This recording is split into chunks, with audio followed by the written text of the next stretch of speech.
नमस्कार मंडळी, बोलून तर बघा नक्की फरक पडेल या चॅनलवर आपले खूप खूप स्वागत आहे. आज आपण महाराष्ट्राचे ज्येष्ठ नेते, राष्ट्रवादी काँग्रेसचे राष्ट्रीय अध्यक्ष, एकेकाळचे कृषी मंत्री, संरक्षण मंत्री आदरणीय शरदचंद्र पवार साहेब यांच्या एका विसंगत भूमिकेवर चर्चा करणार आहोत. तर झालं असं की 22 एप्रिल रोजी पहलगाम, काश्मीर येथे दहशतवादी हल्ला संपूर्ण जगाने पाहिला. प्रत्यक्षदर्शींनी त्यांचे अनुभव सांगितले. संपूर्ण जग ह्या दहशतवादी हल्ल्याने हादरले. खरं तर त्याचबरोबर हा दहशत संपवण्यासाठी संपूर्ण जग भारतासोबत असल्याची ग्वाही देत आहे. अशा कठीण परिस्थितीमध्ये भारत सरकारसोबत सर्व विरोधी पक्ष देखील खांद्याला खांदे लावून उभे आहेत. काश्मीरमध्ये पर्यटन करण्यासाठी गेलेल्या पर्यटकांवर AK-47 घेऊन अचानक दहशतवाद्यांनी हल्ला केला. लोकांना त्यांचा धर्म विचारून वेगळे होण्यास सांगितले व नंतर गोळ्या झाडून त्यांची हत्या केल्याचे प्रत्यक्षदर्शी सांगत आहेत. त्याच्यावर सर्वांनीच निषेध व्यक्त केला. हल्लेखोरांनी पर्यटकांची नावे विचारून किंवा त्यांना कलमा म्हणायला सांगून त्यांचा धर्म ओळखण्याचा प्रयत्न केला. याशिवाय सुमारे 20 पुरुष पीडितांच्या पॅन्ट खाली खेचून देखील त्यांचा धर्माची पुष्टी करण्याचा प्रयत्न केला असल्याचे तेथील अधिकाऱ्यांनी सांगितले. त्याचबरोबर व्हायरल व्हिडिओच्या माध्यमातून देखील हे दिसून येत आहे. अर्थातच हे खूप निंदनीय व निषेधार्ह आहे. सर्व भारतीयांचा या घटनेमुळे तीव्र संताप झाला आहे. सर्वच्या सर्व लोक या घटनेच्या माध्यमातून दहशतवादाला थारा देणाऱ्या पाकिस्तानवर कठोरात कठोर कारवाई करावी म्हणून भारत सरकारकडे आशा लावून बघत आहे. अर्थातच अशी त्यांची मागणी आहे. भारत सरकारसोबत सर्व विरोधी पक्ष देखील एकवटले आहेत. परंतु या दरम्यान शरद पवार साहेब यांनी एक विसंगत दिलेली प्रतिक्रिया मात्र थोडी वेगळी ठरत आहे.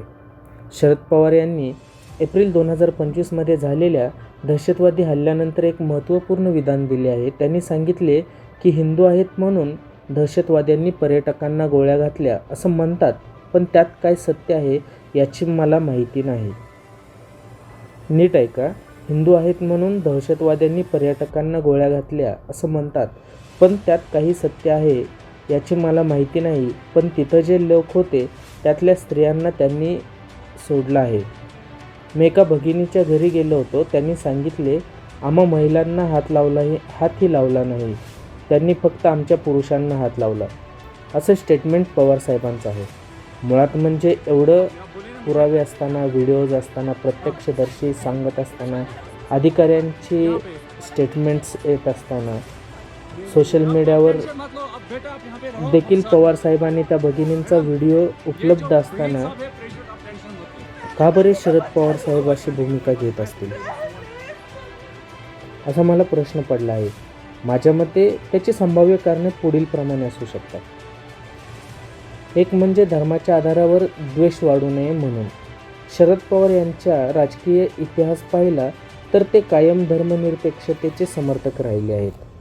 त्यामुळे एखाद्या घटनेनंतर थेट धार्मिक राग वाढू नये म्हणून सामाजिक सलोखा टिकून राहावा म्हणून ते अशा भूमिका घेत असावेत.